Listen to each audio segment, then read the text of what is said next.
All right, welcome to our second to last Bates parent Zoom meeting. We are going to have one more 2 weeks from today, just to make sure that I anticipate we're going to probably get some more guidance for the fall.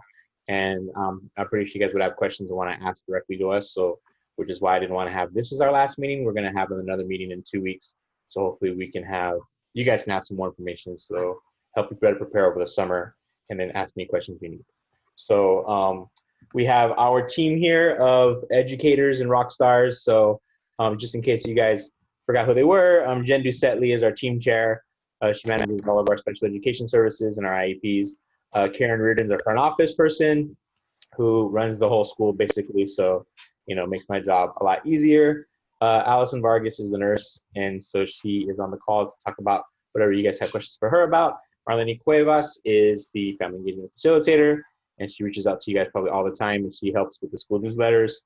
Sari Rudolph is our City Connects coordinator, and she basically knows every child's name by heart when they walk in the door. And Gavin Softic obviously is the principal in waiting, is what they call him now. I am the lame duck principal, so he will be your leader next year to help lead Bates into a bright future. So a couple things we're going to update you with. Obviously, if you have chat or if you have questions, just put them in the chat box, and we can monitor the chat and answer those questions as we see them, or at the end, if you guys feel like it's too lengthy of a question to ask, we can talk about it then.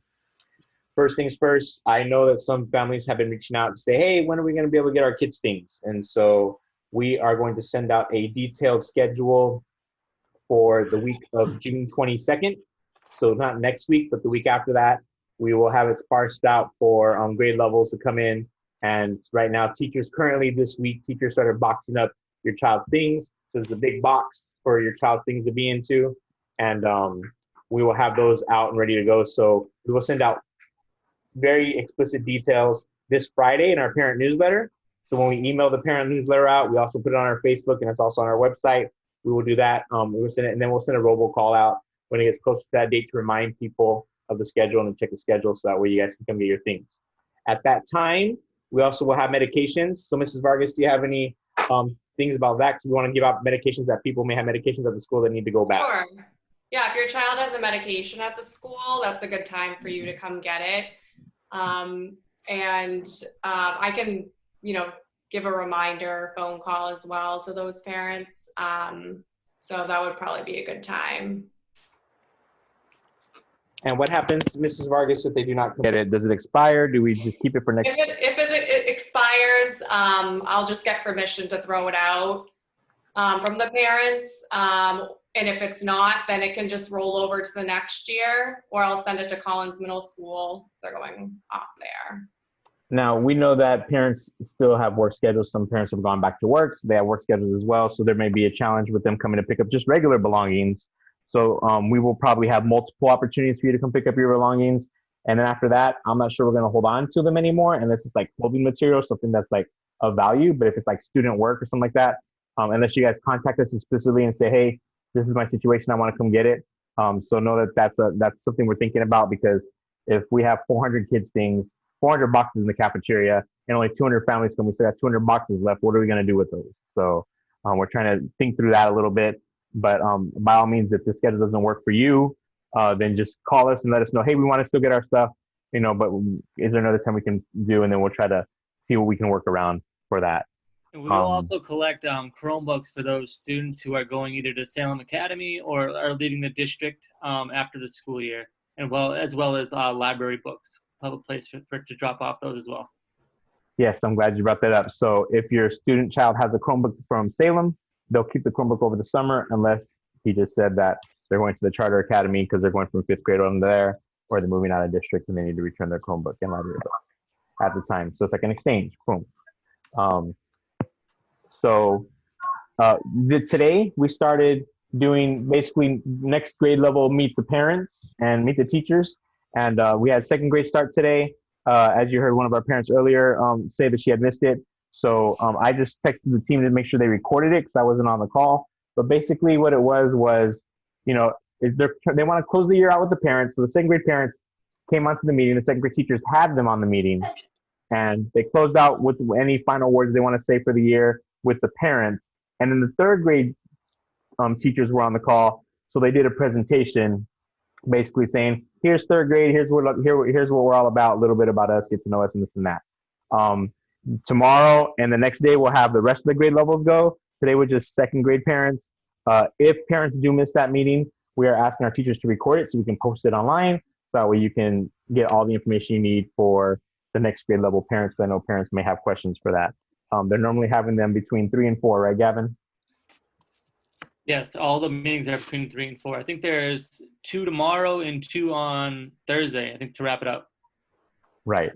And obviously, we don't have a parent meeting to meet kindergarten teachers yet. But Gavin, what is your process for that later on this summer and when we talk about kindergarten transition or flexible seating? Yeah, so obviously we're waiting on guidance to see what that the kindergarten screening will look like. However, to start the school year for kindergarten families, we're going to do flexible rosters, meaning that we're going to be like in a 2 to 3 week assessment time where all the students will be rotated working with different classes and kind of gauging, whether it's student behavior or academic strengths. We want to make sure we have a good balance and a good, strong assessment period before we put those students in classrooms for the entire school year.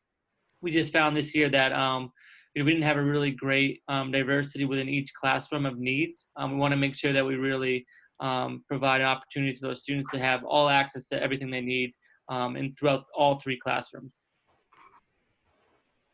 Great. 5th grade obviously is getting ready to move on to middle school, and it's bittersweet for us that we can't close the year out with them in person. So there's a couple events that we have going out tomorrow. I will send out invitations to all the 5th grade families. We have a virtual celebration that's going to happen next week. I think it's at 6 o'clock. I have to look at the invitation to make sure, again, we wanted to have it later just in case parents were working. And that'll be a celebration of some sorts where we'll have a video to celebrate with them and some other little things. And it's going to be a whole presentation for 5th grade to join. Obviously, all the family members can come on, be on the Zoom call as well. And we'll have that invitation going out tomorrow for that. Also, we are planning on doing a 5th grade parade caravan, I guess you can say, basically where all of our 5th grade team, along with some of our office staff and some other staff members that support 5th grade, will go to each and every one of your guys' house to deliver some goodies for your 5th grader and celebrate them. And that's going to probably happen on Monday, either this Friday or this Monday. So we haven't solidified a date. We're meeting the 5th grade team tomorrow. And then we will let all the 5th graders know, and we'll be by the house. And if they're missing, we'll find a way to make sure they still get the materials, but we want to go by and make sure we see every last student before they go off to middle school. So that's going to happen. We are waiting just for some of the merchandise, some of the goodies. We ordered some stuff, and so it's supposed to come in on Thursday. So we have 2 of the 3 things already. So we're really excited about that. Can't wait for that to happen. Next week is our last full week of school. There's been rumors flying around that the last week is going to be last day will be on the 18th. Well, that was requested to the state, and that request has not came back approved. So right now our last school day is June 24th, which is a Wednesday. So next week will be the last full week of school, unless we hear otherwise that it's getting cut short. But the superintendent hasn't said anything, and we're on Tuesday the week before. So we're planning as the 24th is our last day. But next week, instead of doing math, science, or ELA lessons that the teachers will make, we're actually going to have a virtual field day. And so I can share the document with you to see, so I can show you a preview of what it looks like, because no one else has seen it yet. You guys will be the first ones. So they're going to get this as a lesson instead of a math lesson, an ELA lesson, or a science lesson. And basically it just says, here's a list of activities.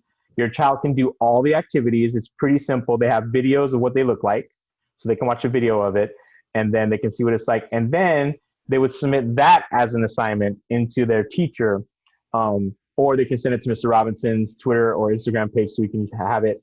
And then we hope to put a collage together once we get enough students participating in that. All of our teachers are required to make their own videos, so they're going to make, including staff members on this call, we'll pick one of these activities: bottle flip, paper airplane, cornhole, bowl ball, water bottle trap game, all these different activities. And they will, so kids can see on the morning announcements, they can see what the activities look like from their teachers participating in our virtual field day. We know it's unfortunate. We have a great field day every year where there's a bunch of waterworks. This isn't waterworks, but this will be as best as we can do it, I guess you can say. I'll probably do a couple activities, maybe the trick shot. Hopefully I can get something good there and wow people or something like that. So that's what's going to happen next week. And that messaging will probably go out. It's probably going out to students now as a teaser, and they'll get that as assignments next week as well. Gavin, do you have an update on the AP search? Yeah, so we have made an offer out. So we're looking to hear probably in the next 2 days, and we'll be able to name hopefully the assistant principal. It's been quite a process, obviously doing everything from Zoom and really doing our due diligence with reference checks, making sure that we have the right person for the Bates community. So I thank everyone for their patience over the last month. But we really think we're in a good place with our candidate coming up, and I can't wait to share the news as soon as we get that. Yes, I agree wholeheartedly. So we have, everyone has probably been aware that there's been a lot of talk around budget, school budget, and we know it's always a huge hot topic anyways every single year. But this year with the pandemic, I think the state has really cringed in what are we going to do for our schools. So it's been a late rollout of the budget because they've been basically waiting for the city, and the city's been waiting for the state, and all those numbers have been slowly trickling in about what's probably possible to do. But this Thursday, we'll put it on our Facebook page, probably tomorrow, there'll be, a special school committee on this Thursday on the budget.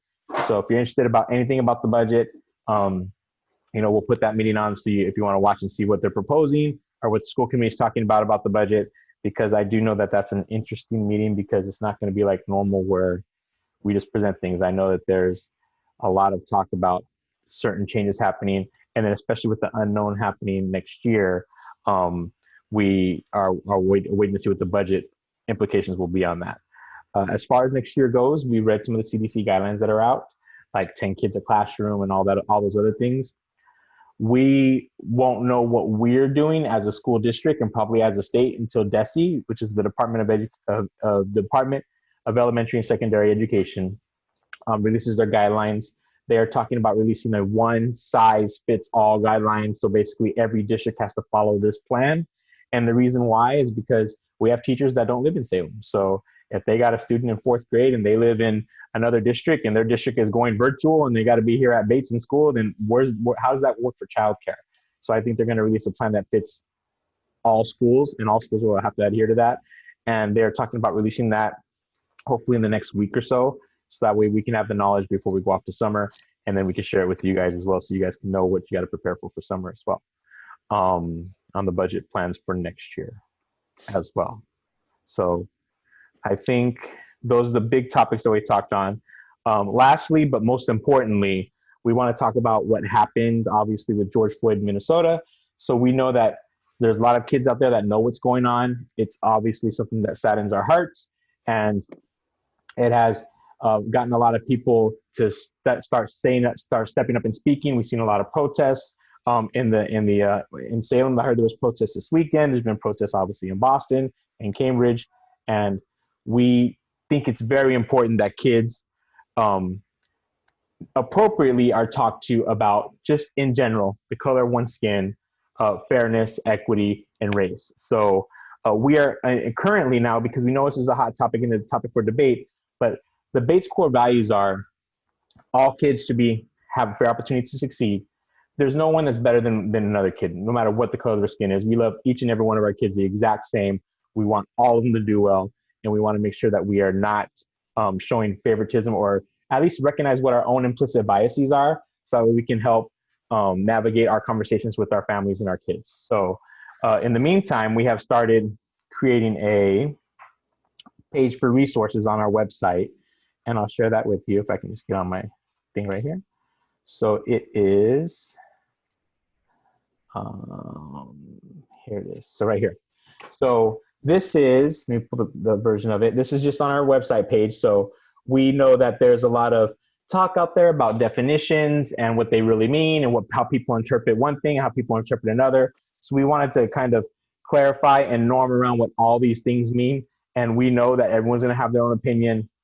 Some people will be on one side, some people may be on another side, but we are on the side of our students, and it doesn't matter who you are, we stand with you, and we want to make sure that you feel safe, because we've had students this past week scared and feeling unsafe and telling their teachers that. So we want to make sure that we are providing people with resource. But one of the questions that comes up from even our teachers is, what's a good age to talk about race? And there was a study out there that says that kids kind of know what color their skin is before they even come to school. So this is a document we wanted to put right out there saying, you know, kids know, you know, what race is and what color is because they see it in the media, they hear about it, other kids may talk about it.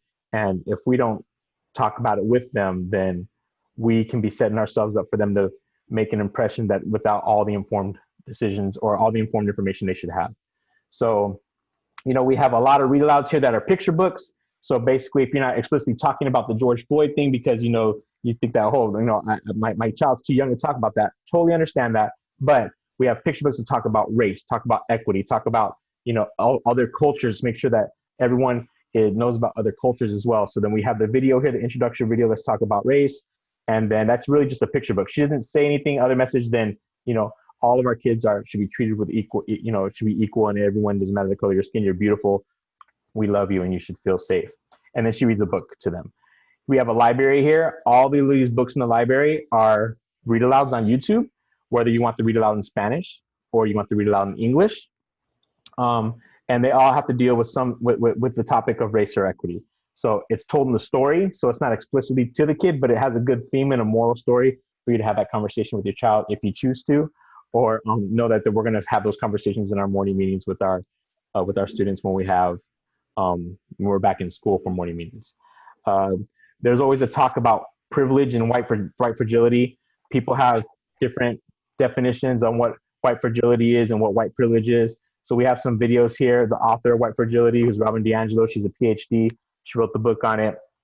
There was a great segment that James Corden did last week, so he can learn about white privilege, how to leverage white privilege, or how to leverage privilege, right? There's more than just white privilege. There's the lighter skin versus the darker skin, and even the Hispanic culture or the Black culture. So, you know, we want people to recognize what privilege is. So there's a great activity here. This is a married couple, and they go through a privilege activity to see what privilege really means, what inequalities mean in school, and how some kids may have a head start in comparison to other kids by no fault of their own, but recognizing that that is something that is real and that happens.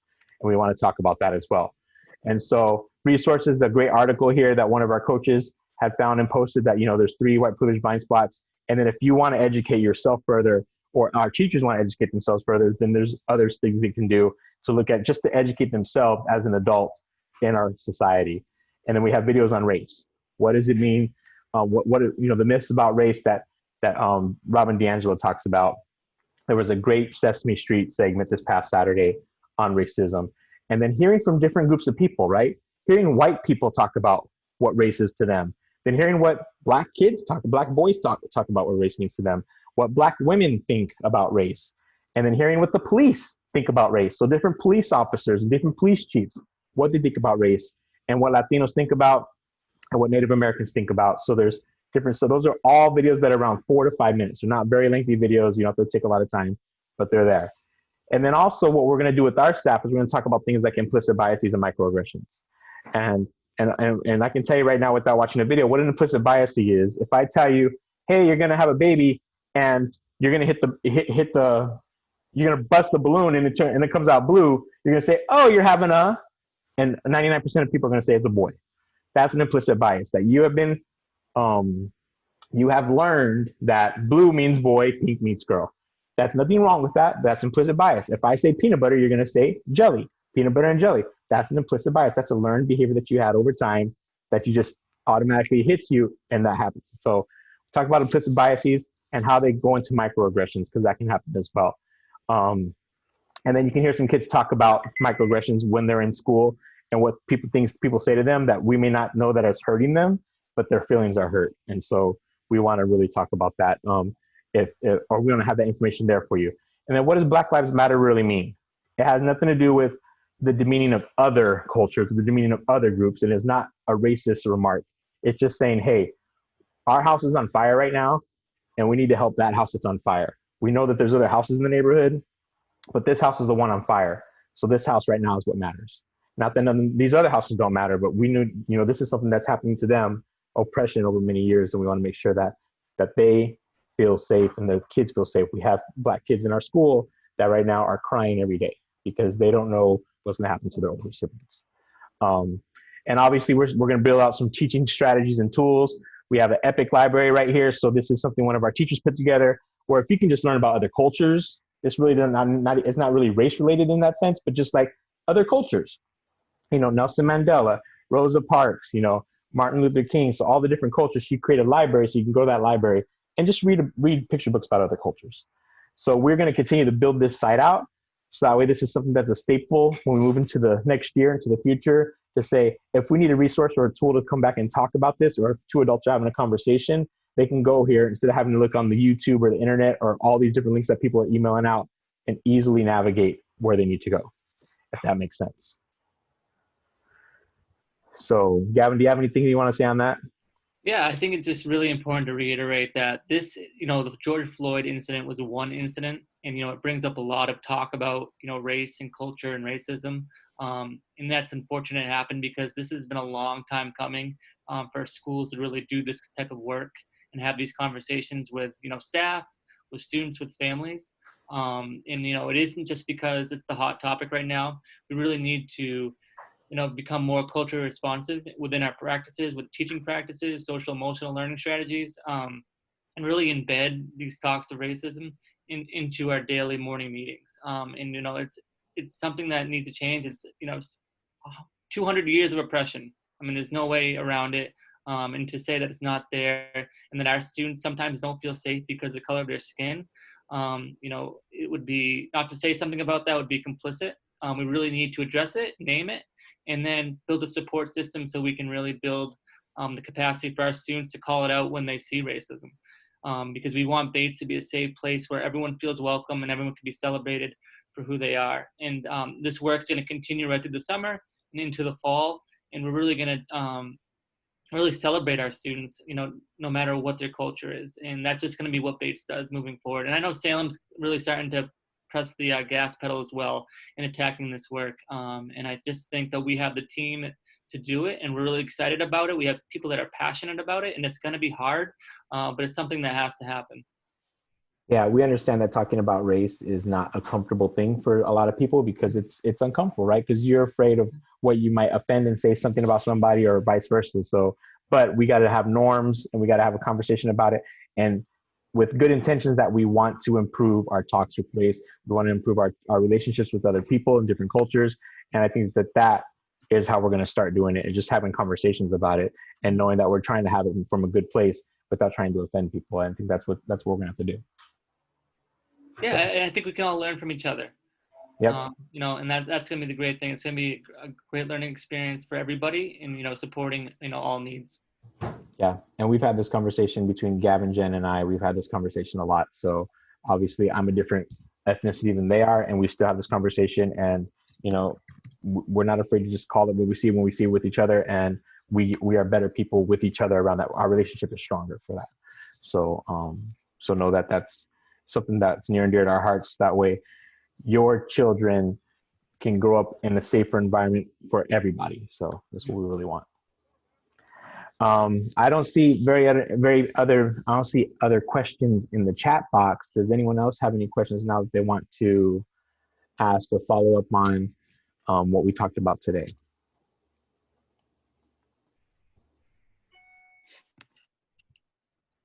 We call this the good old crickets. Let me see here. Yeah, it's pretty good.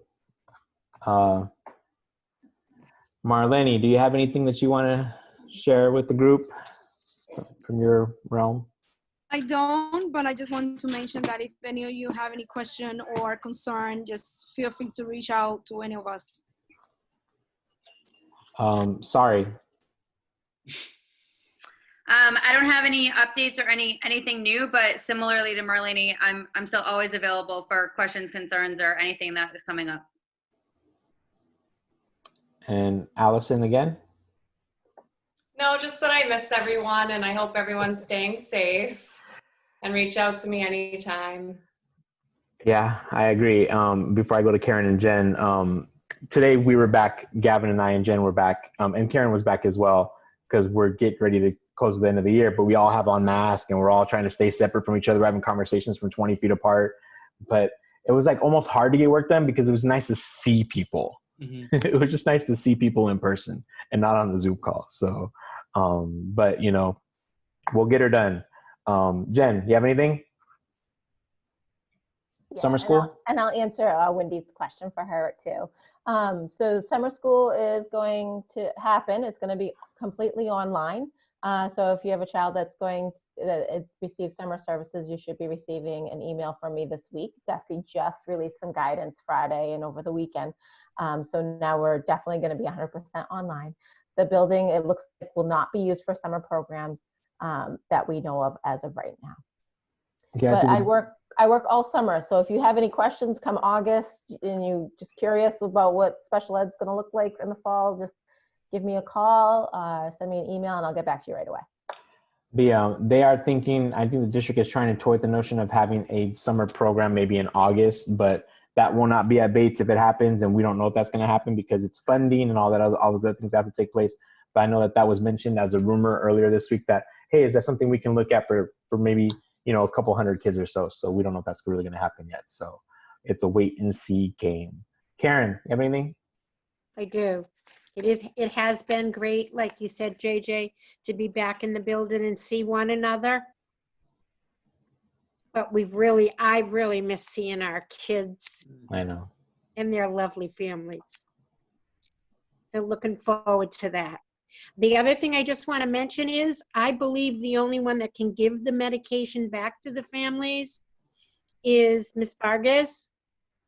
Yeah, that's correct. Yeah, so I just want to make sure that people realize that if they come in that, I do not have access to the medication and so it's best to deal with Allison directly if you can't make it during those times. And we'll do our best to coordinate getting the Yeah, they'll be medication. locked in the building if worse, in my office if Okay. worse comes to worse, but we'll make it work. And Gavin, do you have anything before I close? No, I think, hopefully we have more information next Tuesday. It's kind of a hurry up and wait situation where we want to start planning and thinking about the future, but we really need to be cautious and really get the guidelines from, the state, how to best do that. I do know everyone wants to get into the building, but we only want to do that if everyone's going to be safe. So that's, our number one priority right now. Well put. And Gavin and I obviously meet daily, all the time about transitioning from him to be an AP to the principal role. So anything that I've done as far as my capacity at Bates, I'm making sure that Gavin knows how to do, or he knows who's going to pick up that role, such as like morning announcements or things like that. So, Gavin and I are on it all the time, but he knows that I'm the guy that actually gets on the computer and does all the technical work. So him and I are sitting down and we're going to hash things like that out. Mm-hmm. So, I think that you guys are in a great place with Gavin. Obviously, I'll say this again in 2 weeks, but, with this team here and Gavin leading the team, and we haven't had any, we don't have people that are leaving the building. We have a lot of people, everyone's coming back. So I think that, it's in a great place. I told them I'll have my popcorn because I can't imagine what next year is going to be like. And so I'm just going to sit there with my popcorn and I'm going to eat my popcorn. And I have no idea if it's going to be a hybrid model, an online model. You guys will be back in school. I know for me, they already announced my graduate program is going to be online. So I will be at home for a year. So, that's how it's going to be for me. But, Gavin obviously him and I have a very strong relationship. So I'm pretty sure we'll be talking all the time throughout the summer and next year as well. So, all right. We want to thank you guys for coming on. We know your guys' time is very valuable. Tell your kids that we miss them. I saw Amanda, she had her baby already. So congratulations to you, Amanda. She has her baby with her. So, all of you guys, we thank you for coming on and engaging with us and keeping your kids engaged. We see a lot of your students on a lot of the projects for virtual learning. And we look forward to seeing the 5th grade either at the end of this week or early next week, because I cannot wait to see the kiddos. So, we're going to blast music. We're going to make it a party. We're going to make it like a parade party.